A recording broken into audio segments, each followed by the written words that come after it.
President Joe Biden is coming to Minneapolis Sunday. He will be attending a memorial service at the University of Minnesota for the late Walter Mondale. The former vice president died in April of 2021 at the age of 93. A public memorial was postponed until now because of COVID. Esme Murphy spoke with Mondale's oldest son, Ted, about Sunday's tribute. We started planning again in February, and we're excited. I think it's going to be a really nice event, the kind of event he wanted. You know, he didn't want a big he didn't want to lay in state in Washington, right? He didn't want a painting or something named after him. He wanted, you know, the folks that he knew and loved to get together and share memories and talk about what he was able to accomplish in life, and hopefully encourage them to continue to, as they say, fight the good fight. I think that he was a person of character, that going back to 1948, working for Hubert Humphrey, he started working on many things. Most of the fights that he was in, he was successful. Civil rights, housing rights, the environment, and he kept going. So he had a long career, he got a lot done, but after he came back from Japan as ambassador to Japan, I mean, he literally taught thousands and thousands of students over at the University of Minnesota. During the Wellstone tragedy, he stepped in. You know, not exactly what anybody, you know, not something you'd want to do is get into something like that, and he stepped up because it was public service and it was a public duty. And so he kept pushing and doing what he needed to do. He would, you know, at Dorsey Law Firm, he spent a lot of time with the summer interns, with the younger lawyers there, you know, speaking with them, talking about with them, encouraging them to stay active and fight for the beliefs that you have. And he did that all the way up to 91. COVID kind of slowed things down. He kind of mastered Zoom, but I would. Yeah. You know, you mentioned 2002, and his concession speech was so gracious and so civil and so magnanimous. And then I remember he went around to all the people in the room, and people were crying, and he was comforting them. Yes, that's him. You know, when he passed away, we had tributes. Yeah. People wrote things in the Wall Street Journal and on, you know, all sorts of mediums.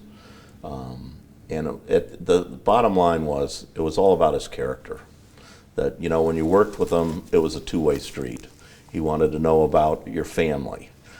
He was there, you know, 10 years later, you know, if your mom needed to get into Mayo, or, you know, whatever it might be, he kept that relationship going. It wasn't, I'm the big shot on the block and you work for me and you're going to do what you know, I tell you to do.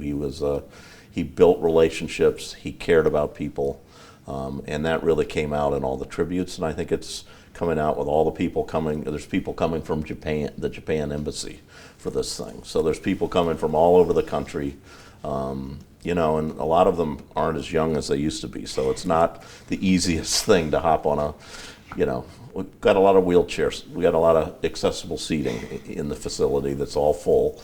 And so it's going to be a really great, this is exactly the event he wanted. Nothing too fancy, friends speaking, remembering what we all did together, and I couldn't be happier. Did you expect President Biden to come?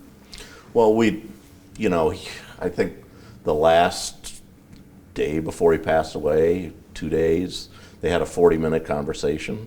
You know, so they served in the Senate together 45 years ago. So they've remained close and were friends and shared an experience. Obviously, my dad turning the vice presidency into what was once considered a backwater job into a real important position. He and Biden talked quite a bit before and while Biden was vice president about how to handle things, what your relationship should be with the president, how do I best use this office and this opportunity that I have. So they had a special bond, not only being in the Senate together, but talking and experiencing the vice presidency. The St. Croix River is special to him, right? He met my mother and they went on a first date on a canoe trip on the St. Croix River, and 16 days later they were engaged. So, and the St. Croix River was one of the 16 wild and scenic rivers that were preserved. So the beauty of that canoeing area was directly due to his legislation he and Senator Nelson from Wisconsin were able to pass. So that river valley, and he had a place out there. I wish he still had it for the pandemic to lock down, but the St. Croix River area was special to him, personal in his life, and it also signified, some of the great things he's done that will be everlasting. And to be able to get the recognition that he had in that area, and people 40 years from now will read about him, it made him extremely happy. And it wasn't a fancy, structure. It was very simple, but he seemed just thrilled. Esme, you know him. Fancy is not the word, right? Sure, he had a tux, but he was most comfortable, relaxed. He was most comfortable with his friends. He loved to go fishing, that type of thing. So he was a southern Minnesota preacher's kid through and through. He was teaching, wasn't he, right up until... Yeah, right up until the end. He was doing Zoom classes during the pandemic. So there was a Mondale lecture series where he and Larry Jacobs from the Humphrey School had groups of students, and he would teach them, different classes on housing, on civil rights, on all those issues.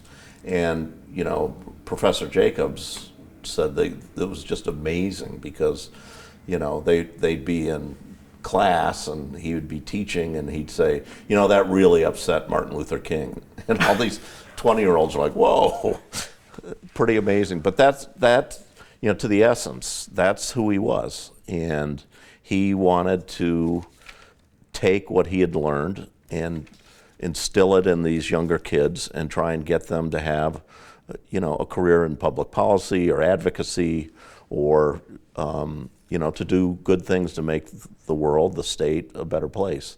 And that's what he was all the way to the end. Well, I think it's very bitter. It's very disappointing. I don't think he understands why people can't cross the aisle and work together. I think Americans are crying out for bipartisanship, and it just doesn't seem like it's possible these days. And so he cared very much about the institution of the Senate, and their seeming inability to not get a lot of things done bothered him quite a bit. And quite frankly, I don't think he really understands why it's so difficult, and why, how he would say, he passed the changes in Senate rules to limit the filibuster. So everybody talks about the filibuster now. It used to be 67 votes, and now it's 60. So he was deeply involved in a lot of the Senate rules back then. And he thought a lot and talked to people a lot about, okay, what can we do? What can be done to make this institution non-dysfunctional? He's a great dad. He was always there for you. He never, how do I say this? We grew up, as famous person's son, daughter with my sister. And, a lot of them were, you have to act this way, you have to do this, you have to go to that school. And he never put that on us. There was never a story of some misdoing, of breaking a law or any kind of scandalous behavior. I saw a lot of kids that I went to school with that would have to suffer the embarrassment of a public figure who'd been humiliated, and he never did that. He never tried to make us something we weren't because of who he was, and that was rare even back then. So he was a great dad. He was always there. Walter Mondale is also survived by his son Will. The former vice president's wife Joan passed away in 2014. Their daughter Eleanor died in 2011. WCCO will be streaming Sunday's memorial for Walter Mondale on CBS News Minnesota. Look for it live on any of your devices starting at 1:30 in the afternoon.